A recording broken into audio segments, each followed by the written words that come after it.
Stage 1, Part 2. Define your niche. What can I do to help? Once I knew the problem I wanted to take on, I needed to think about how I could help.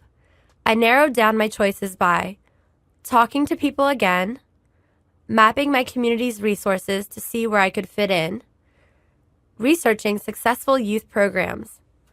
Talk to community members, again. When you go back to people in your community to find out what you can do to help, use the same techniques we talked about earlier.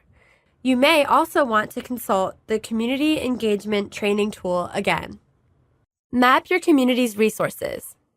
To weigh your options, it helps to know about all the community resources available to you and about the people who are already working toward a solution. I used community asset mapping to help me identify useful people and associations, institutions, physical spaces. You'll find more on community mapping in the Community Assets Training Tool.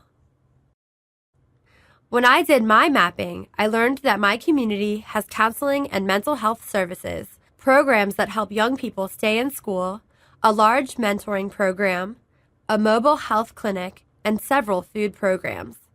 But affordable housing is hard to find, especially for young people. So what was my niche? At this point, I considered my passion.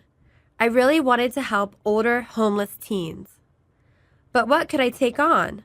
With my connections to social services organizations, I felt I could create a program that helps teens become independent. What sets me apart? There are no nonprofits in my neighborhood dedicated to youth. See the Define Your Niche training tool. Then I looked for programs that worked. I looked for programs that are already successfully reaching out to homeless youth and helping them get housing, life skills, education, career training, and jobs. I called the executive directors of several programs. They were happy to chat. Next, view Stage 1, Part 3. In the next section, you will see how I further refined my niche by identifying a long-term goal and using the Define Your Niche training tool.